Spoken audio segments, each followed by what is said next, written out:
Welcome to Create, Build, Manage, the Entrepreneur's Toolbox. Welcome to Create, Build, Manage on BizTV. I'm Kelli Phillips.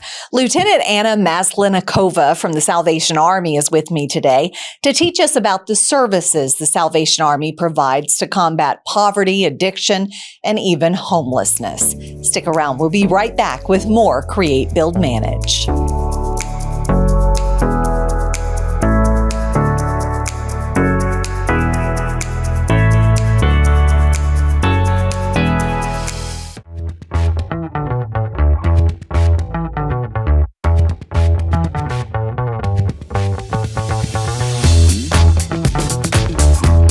Well, she joined the Salvation Army in Russia back in 1998 and then later moved to the U.S. in 2017. Now she manages the Arlington Corps Community Center in Texas alongside her husband. Please welcome Lieutenant Anna Maslenikova. Did I do that right? Yes. Yes. So, Anna, tell me, if you would, a little bit about your background. I know you grew up in Russia and then you eventually got involved with the Salvation Army. How did all of that transpire? Well, the Salvation Army is the worldwide movement. So we got Salvation Army back in my home city in Petrozavodsk, and we got some friends. There were missionaries that a family of missionaries that joined our school. And so my brother was a classmate with one of the boys. Mm-hmm. And so we got kind of like friends with his younger sisters because I'm the younger. And they invited me to attend the youth group at the Salvation Army. And so I was 14 and I enjoyed it so much that I stayed, because it was not just a place for me to worship. It was always my church, but also a place for me to volunteer and to help those in need. So what were some of the first volunteer places that you helped with through Salvation Army when you were in Russia? Well, I remember clearly, we were making sandwiches for less fortunate, for the homeless, and for those, because it was 90s in Russia and it was really hard, like economic-wise. Mm-hmm. A lot of families were struggling, and people were getting just get into the Salvation Army, and we were feeding them. And I remember it clearly because we were not really economic-wise family as well. So I was feeding the families, and I was also getting some help from the Salvation Army growing up. So yeah, it was both ways. What does it mean to you to still be involved with the Salvation Army and giving back to those in need? You know, it's I really felt when I came to the Salvation Army, I really felt accepted, and I felt like home, like I'm being at home. And I remember clearly that God spoke to me one time, and He said to me that I want you to serve in the Salvation Army, not just anywhere, but in the Salvation Army in the full-time capacity. And one time when we were graduating from high school, somebody came to our English class, and they were asking questions about our future professions. What do you want to be? What do you want to become? And I remember clearly my English teacher, he was in shock when I said, I want to become a missionary. Because everybody would say, like, we want to be a lawyer, economist, or a doctor. Yes. And I was like, I want to become a missionary. And I was trying to kind of like, I got a career back in Russia, and I was trying at some point to avoid it, my calling. Because, when you settle down, when you get a family, your kids, you kind of have your life planned. But when God has other plans for your life, then... And now you've listened to that, Yes. and you've been on mission trips all over? Well, we considered here missionaries because we're not Americans, we're not US citizens. So I see myself as a missionary, and you never know with the Salvation Army where are you going to go, because the Salvation Army is in 133 countries currently, serving those in need. So how did you get your role as an officer with the Salvation Army? Well, for the Salvation Army officer, we go to what we call the training college, which is a seminary, but you also get a lot of the training in the other administrative part and the social work, because the Salvation Army officer, it's not just the ordained minister, a pastor, but we also serve as administrators, supervisors of the facility, counselors, social workers, and those who are gifted serve as musicians. We are like youth pastors. We do everything that sometimes you just do fill in the blank whenever you need it.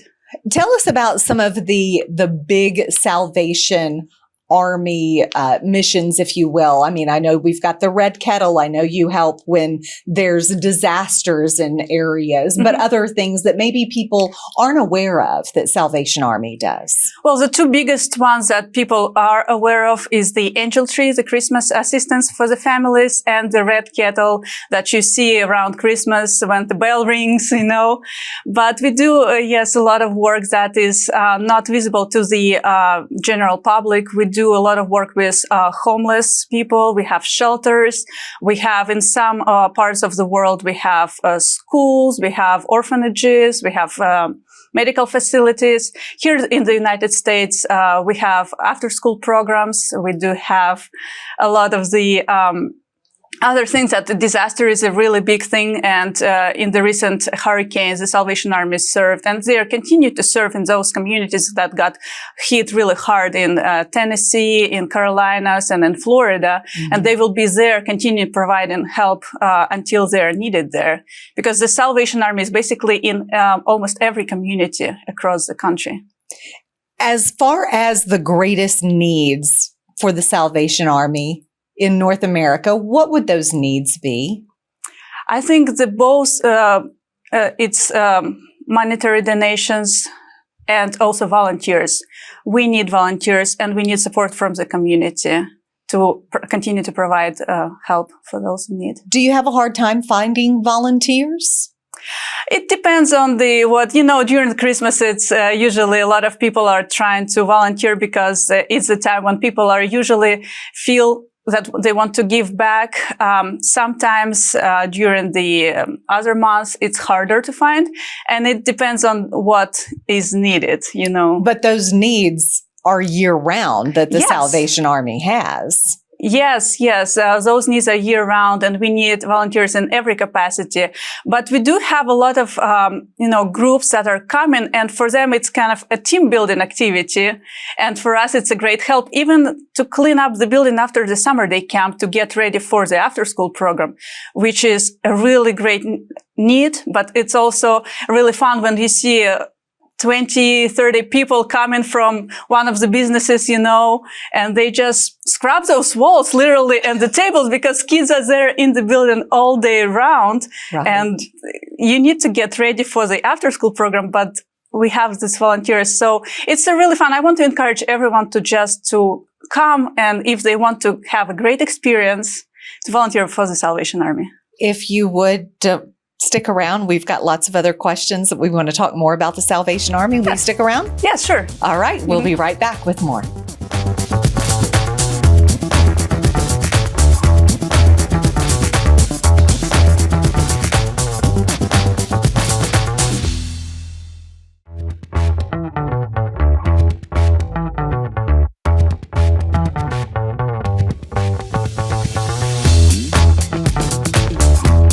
And we're back to talk with Lieutenant Anna Maslenikova about the Salvation Army. And you're in charge of the Arlington Core Community Center. What types of services does the Community Center in Arlington offer? Well, I'm glad you asked, because we serve the communities of Arlington, Mansfield, and all the surrounding areas of all these smaller cities that are in Tarrant counties.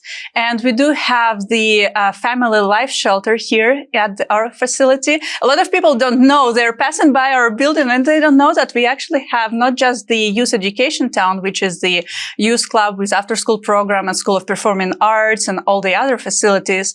We do have the chapel where we have the Bible studies, and we do have the worship services. But we do also have a family shelter here. We have a capacity to host 16 families, and we actually have a really high rate of success it's 96%. Can you imagine that? No. So people come in and they get the help and then they go out and they're able to, Yes. to live on their own. Yes, the families come in. Unfortunately, due to the economy, we see increase in the struggling families and we have a waiting list. But the families can come in and they not just stay in at our shelters, they can stay up to 6 months, and we not just provide the food for them and the roof over their heads. We provide counseling, we provide pastoral care, and we provide case management. And our case managers work with families, and then when the family is going to the permanent housing, they continue to provide assistance for another 6 months. And also, children of the families can attend our after-school program for free. And you also do meals. Yes. Talk about the meals, because I know that's important, especially in the today's economy. It's difficult to provide meals for a family. Yes, it is. And you were asking previously about the volunteer support. The soup kitchen is run by the volunteers at our facility. Our staff is preparing meals, but on every Saturday, homeless population comes to our gym, and we have volunteers that come in and they help serve the meals, and then people can take showers and they can have a rest. Whether it's hot outside, they can cool down, or if it's cold, we also have the cold weather shelter when temperatures drop below 40 degrees for 4 consecutive hours a night, so they can stay overnight. And yes, we also serve some meals not inside the building but outside, just like sack lunches. Sack lunch. Sack lunch every Thursday as well. And occasionally we go out. We have this big canteen that we prepare lunches, and we occasionally go out and serve in the parks and in the places where we know that the homeless population is. There are so many people that are homeless that don't necessarily want to be homeless, but it's just kind of where they've been put. With the Salvation Army, with what you offer, are you finding that you're giving these people their self-esteem back when you allow them to take a shower, to take a break from being in their car or being in a tent? Yes, what we like to do is not just, as I mentioned, to provide food for their bodies, but to do the holistic help for the person. We want to help them to establish their, their personality, to get their lives back. And if a person, but it's always a two-side approach. If a person really wants to, we are available to help and to provide case management.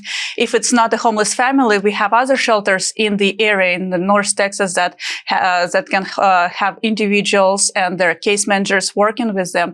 So we always offer these opportunities for people that are coming to our building. If they're willing to accept the help, yes, you're willing to give it. Yes. Can you talk a little bit about some of the success stories? You mentioned the 96% rate of success that you've experienced with those that have had to live at the Salvation Army. But can you talk just generically about some of the stories, the success stories?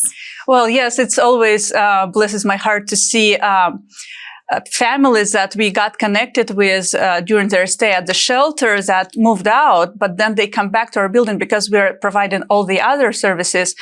Children continue to come to our School of Performing Arts classes or after-school programs, and that's way we stay connected with families, and we see their growth, that they are getting on their back, on their feet, and they're really grateful for the Salvation Army and for God that they provided this help through the work of the Salvation Army for them.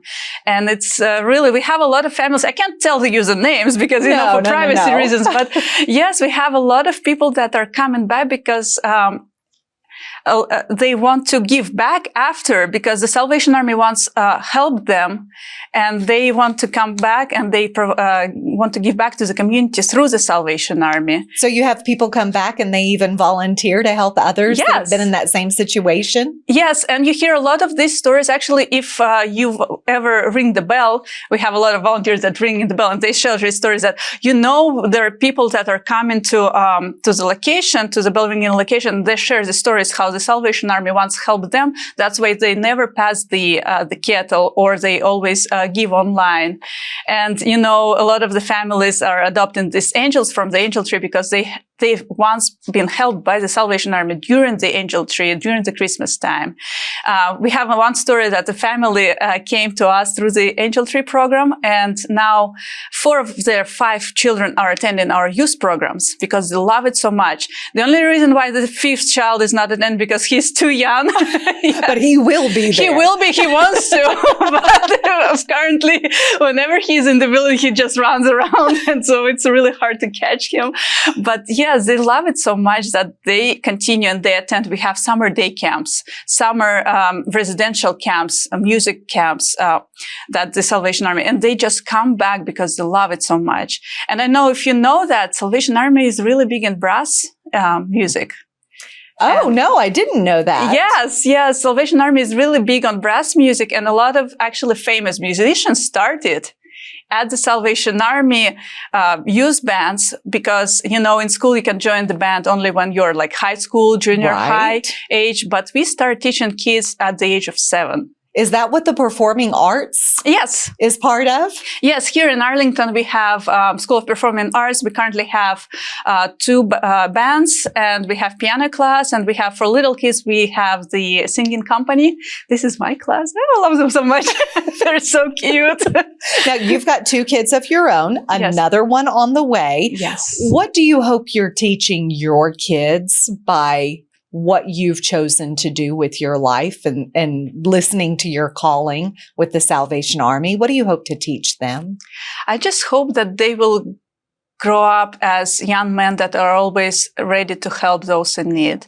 I just hope that they will be there for people. And, my biggest hope for them I don't know whatever profession they would choose, but my biggest hope is for them to be a man of God, and to be good people, good personalities, to have a good character. Salvation Army has truly helped you, and I feel like you've found your purpose and you know exactly what you're doing. If folks want to volunteer with the Salvation Army, what's the best way to get in touch with y'all? They can visit our website at the salvationarmynorthtexas.org, and then there they can find all the information about volunteering, or if they want to donate for the Salvation Army. Because the thing with the Salvation Army, if you donate locally, the funds stay locally and help those communities that you are living. That's important. Yes. So you're helping your neighbors if you donate in your area. Yes, exactly. All right. So find out more information on the website. Anna, thank you so much for joining us. We really appreciate it. Thank you so much for inviting me. Thank you. And we'll be right back with BizTV.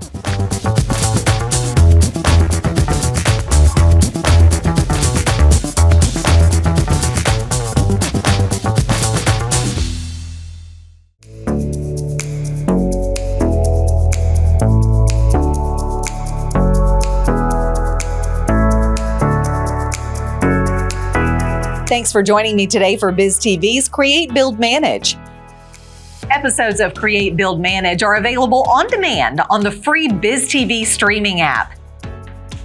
Visit watch.biztv.com and get BizTV programming anytime, anywhere. Stay tuned to BizTV for more stories that educate, enlighten, and empower.